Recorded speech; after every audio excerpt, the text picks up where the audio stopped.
This is the Strong as a Mindset podcast, episode number 143. If you struggle keeping your habits when you're off your routine, let's talk about what you can do about it.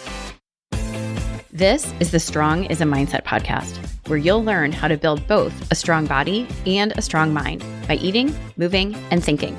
I'm your host, physician, personal trainer, certified health coach, and certified life coach, Carrie Holland. Hey, how are you? What's new? What's good? So, what's good here? We are going to talk about how to keep up with your habits when you're off your usual routine. I've touched on it here and there, and I realized in my last episode, I highlighted that my client overcame this barrier, but now I want to get super specific and zone in and help you think about what you can do to stay on track with your habits, even when you're out of your usual routine. So that means whether you're traveling for work, on vacation, you're at a restaurant or at a party, or even if you've just had a day, it doesn't matter because you are equipped to manage it, to manage yourself, and still come out on the other end feeling good about the decisions you made. And I'm diving into this because it has come up so many times for so many of my clients, and I'm going to hazard a guess that it's come up for you too. You get thrown off when life happens, and it usually plays out like this. You'll be doing really well, like planning your meals, maybe doing some batch cooking to have proteins ready, snacking less because your meals are more balanced, and then you go on a work trip or you go on vacation and you get off your routine and you find it harder to get protein at breakfast, or you have later nights and it's harder to get up early for your workouts. And you let that be the reason that things get unhinged and then come off your plan altogether because the structure you relied on is gone. And it's so common. So if this is you, or if you have trouble managing your habits when you're out of your usual environment, keep listening. Many of the women I work with tell me that they feel powerless when they're out of their usual routine, but it doesn't have to go that way because you're not powerless. I'm going to help you navigate this so that no matter the situation, you are prepared, you're empowered, and you're equipped to do what you need to do in order to stick to your goals. And I want to acknowledge something from the outset. I've said it before, and I think it's relevant to what we're talking about today. It's easy when it's easy. Routine makes it easier to stay consistent with your habits. It's easier to keep up with your plan when you're at home. You've had time to grocery shop and prep your food, and you get to bed at your usual time so you can get up for your early morning workouts per usual. It is not as easy when you're on a work trip or staying at a hotel or visiting with family members who are on a different schedule, or you have a weekend full of kids' sporting events. Then it can be a huge challenge to stay consistent with your habits. But here's what I want you to consider. It's not the situation itself that's throwing you off, okay? It really isn't. It's not the vacation. It's not the work trip. It's not the early morning kids swim meets. It's really how you are thinking about it. It's the way you're thinking about the disruption to your routine that's throwing you off, okay? And there it is. It goes back to your thinking, right? Always. And this is where my perfectionists struggle. If you are a perfectionist, you may believe that you can only stay on track when everything is perfect. You can only stay on track when you've gotten a full 8 hours of sleep. You can only stay on track when you're able to cube and marinate your tofu at home before cooking it. You can only stay on track when you're in your own home where there are no Oreos to be found because you don't keep them in the house. And if you take this approach and have a perfectionistic view about your habits, then it makes total sense that any disruption to your routine would feel like a looming disaster. If you believe that you can only stay on track when everything is perfect, you are going to struggle. So today, we are going to pull apart that mindset and we're going to pull apart that limiting belief so we can put you back in charge. Because here's what I want you to know. This is what I want you to think about. You are in control of your choices no matter where you are. Your success is not in having a flawless environment, but instead learning how to adapt to whatever is in your environment, perfect or not. So it's not about perfection. Instead, it's about ownership and adaptability. So we are dismantling your all or nothing mindset around this, okay? So think about it. If your ability to stay on track is entirely dependent upon everything in your life going smoothly and you being at home, well, that's going to be rough. What happens when life gets busy or unpredictable? Then what? Because the reality is life is unpredictable. There will always be something, always. A kid gets sick, a coworker is out and you have to fill in, a car breaks down. There is always something and you can count on it.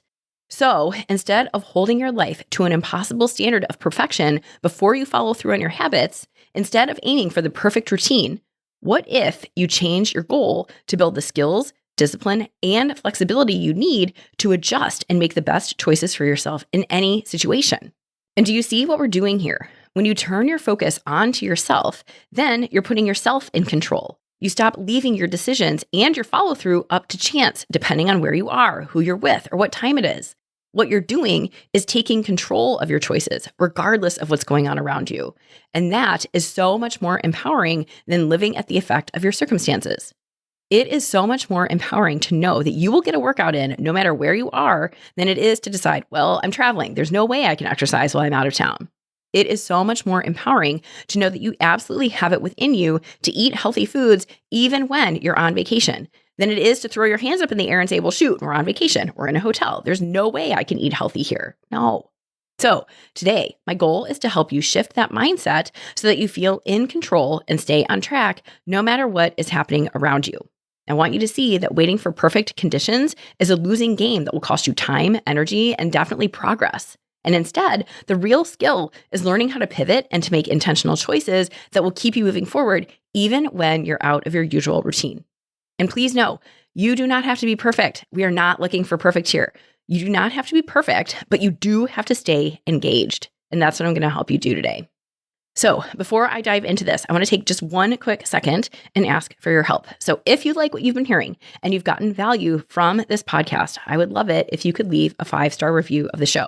I do not ask for reviews often, but your reviews really help the show reach more people who need to hear it. And plus, I love hearing from you. So if you have a second, please leave a quick review and tell me what you think. And that would be so awesome. And in the meantime, I will keep showing up and bringing you content week to week to help you eat, move, and think. All right, so let's go. So first, let's start with the biggest issue that keeps you from staying on track when you're off your routine. And that issue is blaming external circumstances for your choices. So if you tell yourself, I have no control over what I eat when I'm out, or it is impossible to exercise when I travel, what's really going on there? Well, what's really going on is that you're giving up your power before you even get started.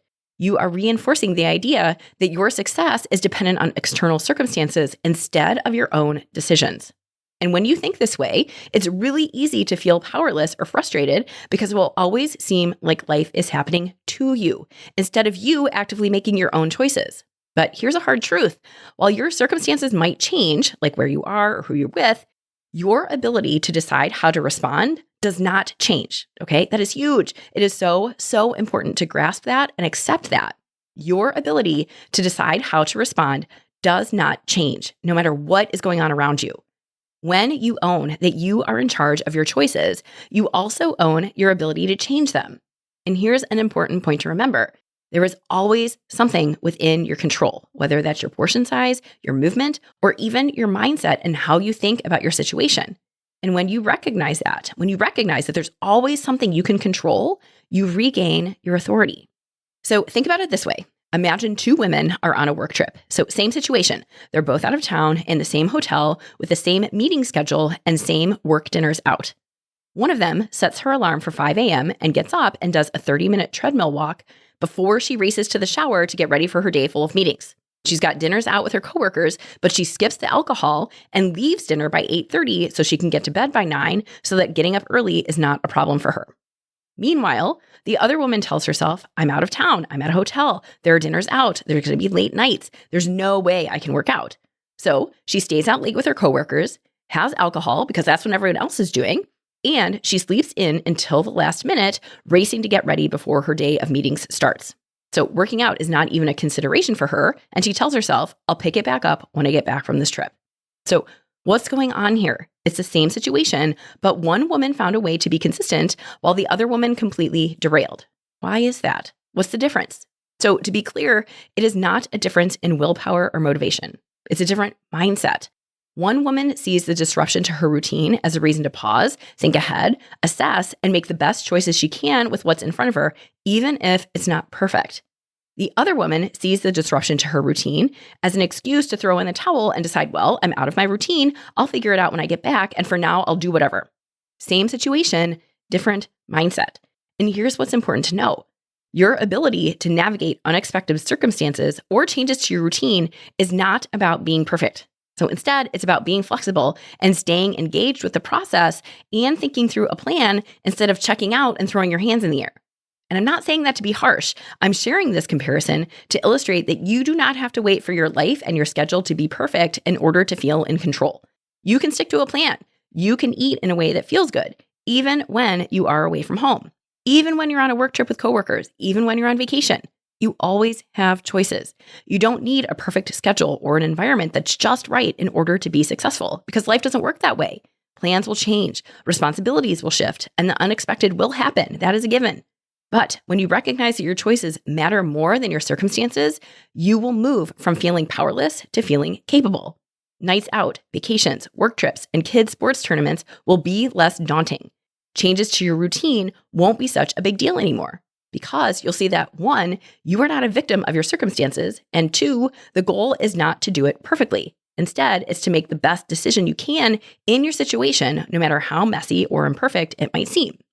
So now let's talk about some real life strategies that you can put to use when you're out of your usual routine and still stay on track. I'm going to talk you through some of the most common scenarios that come up for many of my clients and throw them off. And I want you to have some tools to handle these situations. So let's start with eating out at restaurants. This tends to be a big challenge for many of the women I work with.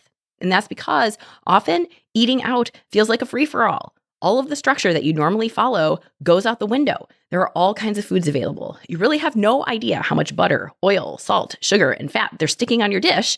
And there are generally all the extras like appetizers and desserts readily available. So it's easy to fall into the trap of thinking that once you're at a restaurant, your choices are out of your hands. But I want you to question that, because in reality, you actually have quite a bit of control if you walk into the restaurant with the right mindset. And the key here is to approach eating out with intention instead of impulse. Okay, this is huge. Instead of feeling like you are at the mercy of the menu, the people you're with, or social expectations, remember, you are in charge. You do not have to let being in a restaurant dictate your choices. So before you order, or even before you show up to the restaurant, ask yourself what you want from the meal ahead of you. Is it to indulge in something delicious with zero guilt? Leave the table feeling satisfied but not overstuffed? Or make choices that help you feel good the next day instead of feeling bloated and dehydrated? Whatever it is, decide what you want. And all you're doing is taking a minute to think through what's in front of you. You're giving yourself a second to decide what you want from your meal. And these questions shift your mindset from reactive and impulsive to proactive and intentional.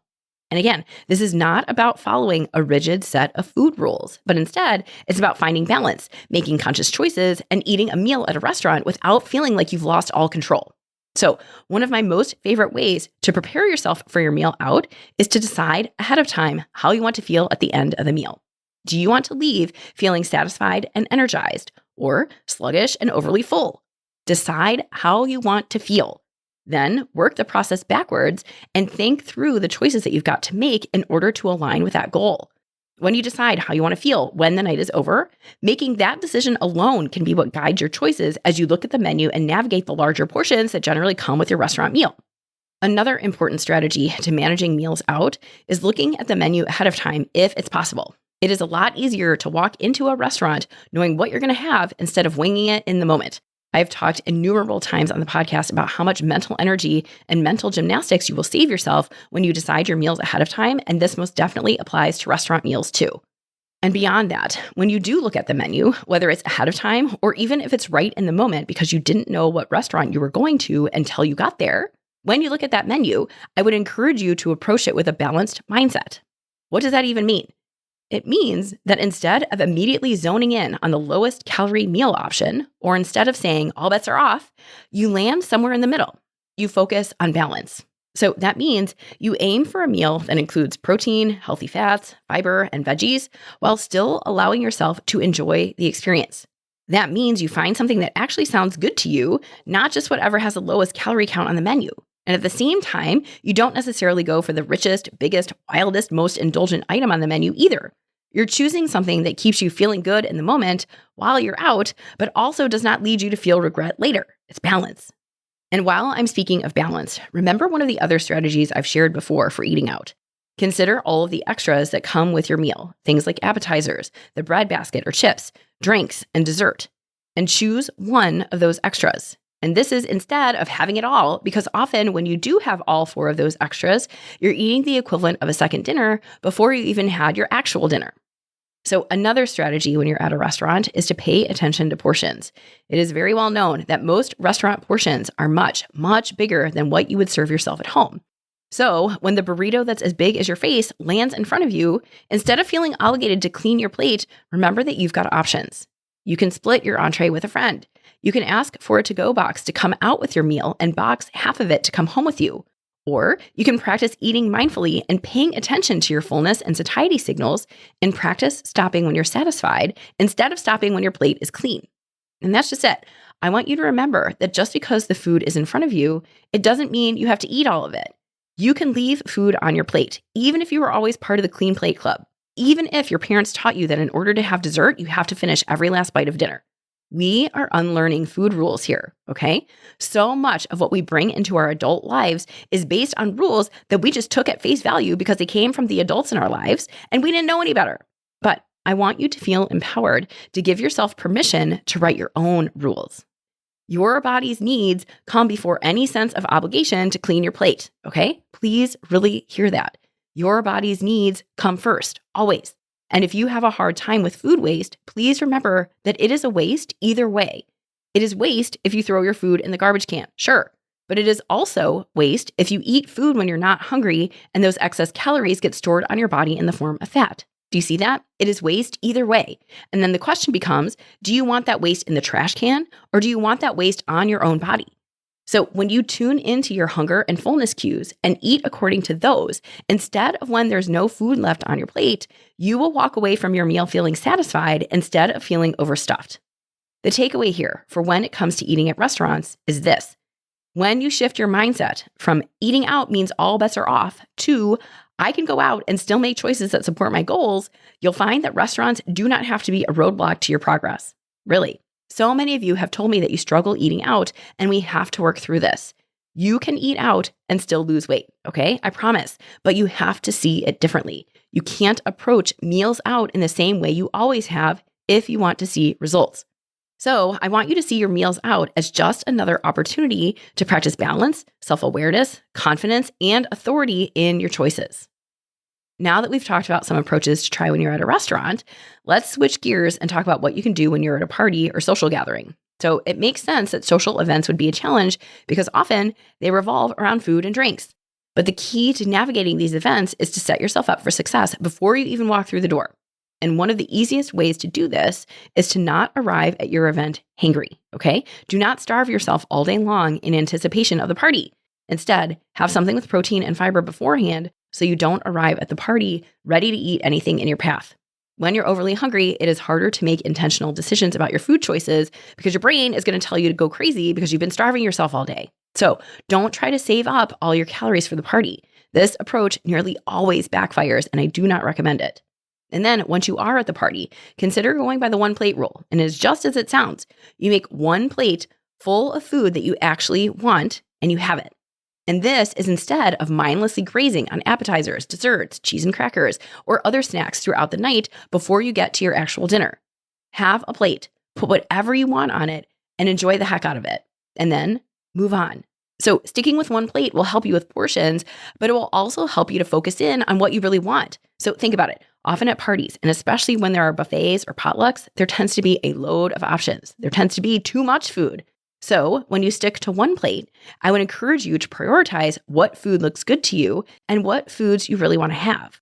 And this is instead of having little bites and tastes of things that you're not even that excited about, but you're eating them because they're in front of you and everyone else is doing it. You do not have to eat cheese and crackers just because it's there. You do not have to put mashed potatoes on your plate just because they're there.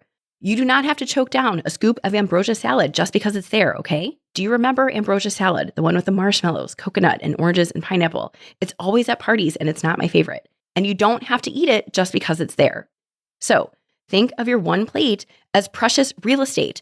And if the food is going to take up space on that plate, it should be good, you should like it, and you should want to eat it. You're not just eating it because it's there. And then what do you do if alcohol is involved? Because if you're going to be drinking, it's easy to lose track of what you're eating. So this is when it becomes all the more important to have a plan ahead of time to keep you focused. So it could be that you alternate your alcoholic drinks with water, set a drink limit, or decide on lower calorie drink options like wine instead of the fruity, fancy, sugary mixed drinks. So whatever it is, make a decision ahead of time. So again, this is where winging it is not going to help you. This is where we'll see what happens does not turn out well, okay? Have a plan about your alcohol consumption and then practice sticking to it. You know this already, but alcohol tanks your inhibitions, and that will likely play out in your food choices. So, being mindful of both your drinks and your meal will make a big difference in how you feel after the party. And then last, probably the most important mindset shift to consider when it comes to parties and social events is to recognize that your party, your event, your family gathering is about connection, not just the food, okay? So please hear me. Have fun at your party. Eat something fun and delicious, okay? But instead of making your party all about the food, imagine what it would be like if you shifted your attention to the people there, the conversations you have, and your overall experience of the party. Then what would happen? The party might take on a different meaning, and you may find yourself enjoying it more than just thinking about what kind of cake you're going to have. And the idea here is to make the food a smaller part of your event instead of it being the main attraction. So again, similar to your approach to when you eat out at a restaurant, approach your social or family gatherings with intention instead of just deciding that anything goes. When you practice this, you will start to enjoy social events more, and they will feel less intimidating. They will feel less like a test of will. When your focus shifts from restriction to mindfulness, it will be easier to make decisions that line up with your goals while still fully participating in whatever party or gathering that you've got in front of you. So next, let's talk about when you're traveling. What do you do when you're out of town, whether you're traveling for work or for fun, and you've got to figure out how to stay on track even while you're away? Okay, so I get it. When it comes to travel, it is easy to fall into the mindset of, I'll just fix it later. You might be thinking that it's too hard to stay on any sort of plan, so you might be inclined to let whatever happens happen, and you tell yourself you'll fix it when you get back. No, that is not the approach I would recommend, okay? So instead of treating travel as a free-for-all, instead, plan ahead. Think through what your time away is going to look like. Can you bring healthy snacks for long flights, long road trips, or busy days? I have a client who makes her own seitan and brings it with her on trips. She brings it with her on the airplane, and it's not a big deal, and she has it with her when she's away. And I bring this up to share that this is absolutely possible if you want it. It is absolutely possible to eat well, even when you're traveling, and you can bring it from home if you need to. Or if you don't want to bring anything from home and you're going to be eating at restaurants, can you research options ahead of time to find places that have meals that work for you? Can you ask for a mini fridge or a microwave in your hotel room to store food and snacks? Can you bring small things like protein bars, nuts, or dried fruit with you from home? And I suggest all of these because these are all things I've done myself. And maybe that sounds crazy to you, but I don't think so. I know that when I travel, there are tons of options to eat out and go off the chain, but I don't. And again, I always come back to how I want to feel. And I really don't like to feel bloated and overstuffed when I return from travel. So that means I do a little advanced planning and legwork to make sure that I have whatever I need at the ready. And I have no qualms about it. I don't care if everyone is eating donuts at the conference. I will eat the oatmeal I brought and my protein shake. I don't care. No one else cares. And we all get on with breakfast, okay? It really is not a big deal, especially if you don't make it a big deal. And here's the other thing I want you to think about. When you're traveling, when you're away from home, don't hold yourself to perfection, okay? Set a realistic goal that fits your travel lifestyle. Maybe when you travel, instead of going crazy hard at the gym like you normally would, instead you commit to daily movement, whether that's a walk on the beach or on the treadmill at the hotel gym, or a quick body weight workout in your hotel room, or finding active excursions that keep you moving instead of seated. Maybe it's prioritizing veggies at meals and deciding on one alcoholic drink per day instead of overeating and overdrinking at every opportunity just because you're traveling. So whatever it is, find it. Set a small, achievable, realistic goal that makes sense for where you are and how you want to feel while you're away. When you do this, you'll maintain authority, you'll stay in control, and without feeling like you're restricting yourself all the stinking missing out. And again, really the mindset shift that I want to drive home is this. When you are away, shift your mindset from one of, I'll fix it later, to how do I want to feel when I come home? And what this means is that instead of seeing vacation or work travel as a time to abandon all of your habits, it's an opportunity to practice choice and balance. The idea here is to enjoy the experience away, savor food that you choose, and indulge when it feels worth it to you. But you're doing it in a way that aligns with how you want to feel, both mentally and physically, after your trip is over. All right? And last, let's talk about what to do when you've got a packed schedule, unexpected obligations, or something else that comes up that leaves no room for your usual routine. So instead of trying to force everything to fit into your schedule, find your essential habits and stick to those. So your essential habits are the ones that are non-negotiable and set you up for success. They keep you grounded, they keep you focused, but they're also simple. So it may be something like drinking water first thing in the morning, going for a 10-minute walk after dinner, or making sure that every meal has protein in it. Whatever it is, decide on your essential habits and stick to them. And here's why this is important. These are small habits, but when you follow through and do them, you're reinforcing consistency. You're reinforcing your authority and your control over your life. So for me, I do not care what is going on in my life. I will always find a way to move. Always. It doesn't matter if it's in a cramped hotel room. It doesn't matter if I have a 6 a.m. flight. It doesn't matter if I'm in a conference from 8 a.m. to 5 p.m. or my kids' swim meet warm-ups start at 7:30 in the morning and we're there till 5 at night. It doesn't matter. I will always find a way to move my body. And again, I don't make a big deal about it. I don't stress out. I don't feel like I'm impositioning myself or anyone else. I just make it happen, no matter what. And the reason I do that is because I feel so much better when I exercise, and I will do anything I have to in order to get it in. It is an essential for me. And when I get that movement in, the rest of the day is fine. I feel in control. I can handle whatever else comes at me because I know I've done what I needed to do to take care of myself. So the other thing I want you to consider is this. When things get hectic, instead of resigning, I can't do my normal routine today, I want you to start asking yourself, what is the minimum I can do today? Maybe you can't fit in a full workout. Well, you can stretch for 5 minutes before bed. You can take the stairs instead of the elevator. Maybe you don't have time for a meal that you make at home, but you can make sure that you've got protein and fiber in whatever meal it is that you grab while you're on the go. And the idea here is that by focusing on what you can do instead of what you can't do, you maintain momentum, you hold on to your authority, and you avoid the all or nothing thinking trap that so often leads to abandoning your habits altogether. And most importantly, remember that some action is better than zero action. Do not resign that a busy day means you can't do anything for yourself. No, this is exactly the kind of mindset that will keep you stuck and will keep you living at the effect of your circumstances for forever. You do not have to do this perfectly. No one is expecting you to, and you shouldn't expect yourself to either. Even on your busiest days, you can do something, no matter how small, to keep yourself engaged, focused, and moving forward. All right? So we just went over a number of different scenarios that take you off your routine.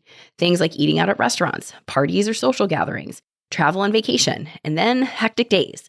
So these are the most common scenarios that come up for my clients when they get off their routine.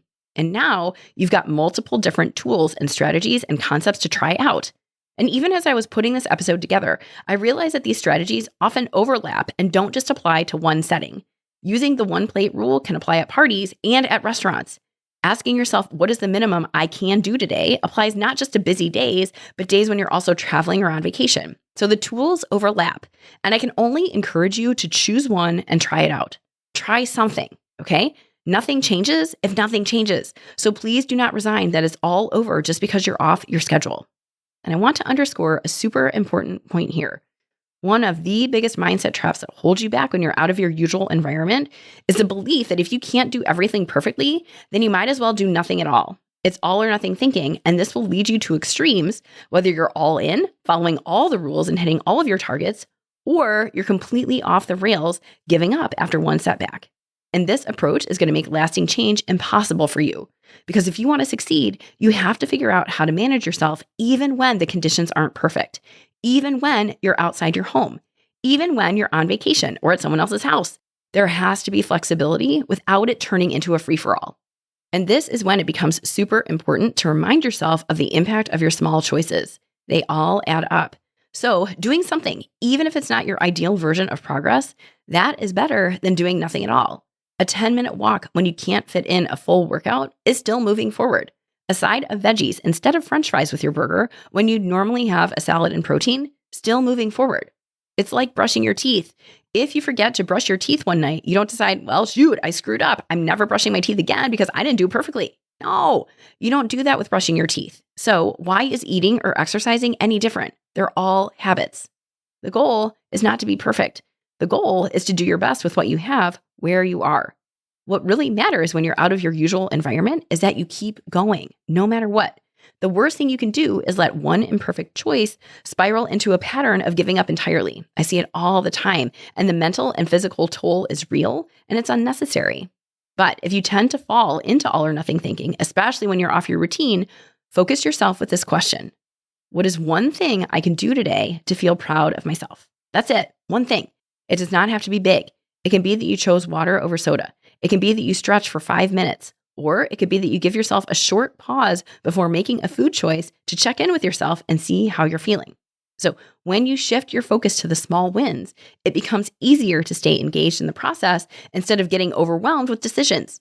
And the more you practice this mindset, the easier it will be to stay consistent, even when life is imperfect. So my hope is that you're seeing that staying on track is not about avoiding situations that take you out of your routine, because that is impossible. Instead, it's about learning to adapt. You know this already, but your life is unpredictable, and the conditions will not always be perfect for you to execute your habits. So you get to decide. Are you going to let the imperfections and the changes to your schedule and routine stop you? Or are you going to use those as an opportunity to get creative and make yourself proud? You get to choose. And really, this is about ownership. When you stop waiting for everything to be ideal and instead focus on making the best choices available to you in your situation, that is when real progress happens. You are always in control of your choices, and you're always in control of your consistency, no matter where you are and what is going on around you. Your key to success is owning your responsibility, owning your choices, and shifting your mindset from feeling powerless to feeling in control, because you always are. And if you want help with this, let's go. When you coach with me, I will help you feel in control of your habits no matter what. Check out my website, send me a message at www.carriehollandmd.com/contact, and let's talk about how coaching will give you both confidence and strategies to stay on track in any situation. All right? Thank you again for hanging out with me, and I'll catch you again next week.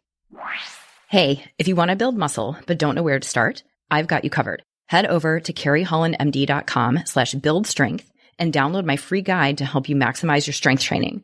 Inside, you'll find the essential exercises for building muscle, plus simple 1, 2, and 3-day workout plans that you can follow with just dumbbells and a bench.